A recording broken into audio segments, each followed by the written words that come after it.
నా యేసు గొప్పవాడు, నా యేసు గొప్పవాడు, నా యేసు గొప్పవాడు.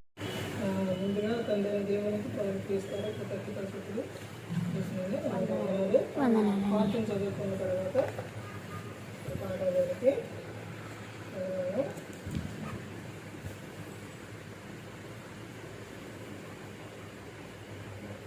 కీర్తన గ్రంథం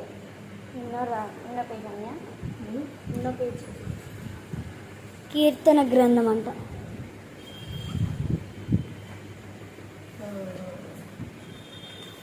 మార్పు సువార్త ఎన్నో పేజీ అయితే 40వ పేజీ పక్కనే పడ్డా పక్కనే పడ్డా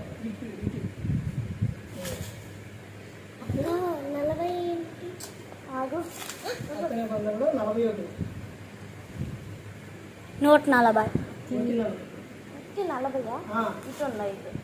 అయ్యో కొత్త నిబంధనలు అవి పాత నిబంధనలో 4 కొత్త నిబంధనలో 4. అక్క అందులో ఉన్న అక్క కొత్త నిబంధన 500 దాంట్లోనా 600 దాంట్లో మామూలు దాంట్లో ఓకే అర్థమైంది. 40వ పేజీ 40వ పేజీ పైన 48 ఇటేరా 13వ వచనం.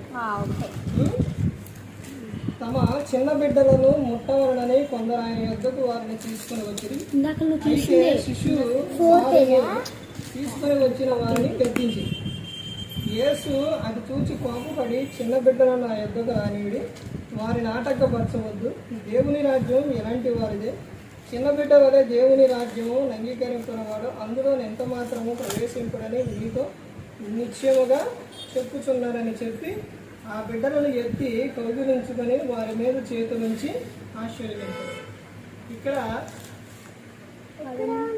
అది చదువు యేసుక్రీస్తు అర్థం చెప్తున్నారు చెబుతున్న విషయం ఏమని చెప్తున్నారంటే చిన్న బిడ్డలను ఆటంకపరచవద్దు. యేసుక్రీస్తు వారికి పిల్లలంటే చాలా ఇష్టం, చిన్నపిల్లలంటే చాలా ఇష్టం. అయితే వారిని ముట్టవలనని వారి తల్లిదండ్రులు పెద్దలు యేసుక్రీస్తు వారి యొద్దకు తీసుకొచ్చారు. పిల్లలను చిన్నపిల్లలను తీసుకొస్తే శిష్యులు ఏం చేశారంటే వారిని ఆటంకపరిస్తే అప్పుడు యేసుక్రీస్తు వారు ఏమన్నారంటే వారిని ఆటంకపరచవద్దు, వారిని నా యొద్దకు రానియడి, దేవుని రాజ్యం ఎలాంటి వారిదేనని చెప్పారు. ఇప్పుడు చిన్నపిల్లల్లోని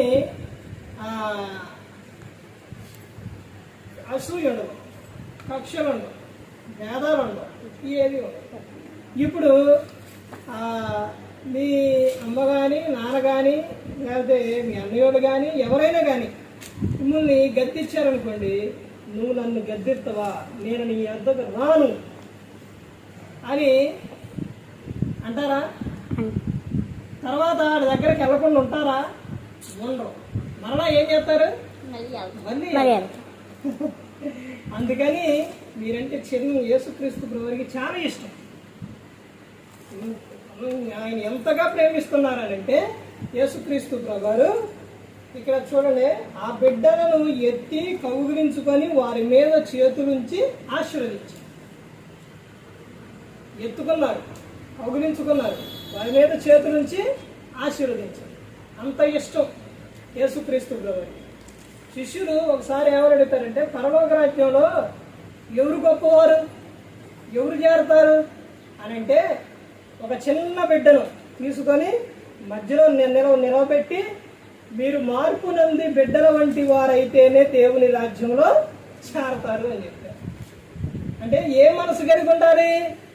పిల్లల మనసు కలిగి ఉండాలి, చిన్న పిల్లల మనస్సు కలిగి ఉండాలి. అంటే మీ మనస్సు ఎలాంటిది? మంచి మనసు, చక్కని మనసు. చక్కగా చిన్నపిల్లలు చూడండి, చాలా మంది అంటే వాళ్ళకి అలవాటయ్యే విధంగా, అంటే వాళ్ళు వినే విధంగా, చూసే విధంగా.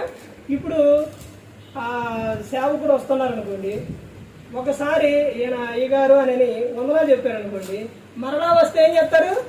వందనాలు చెబుతారు. పెద్దోళ్ళు చెబుతారా? చెప్పరు. ఎవరు చెబుతారు?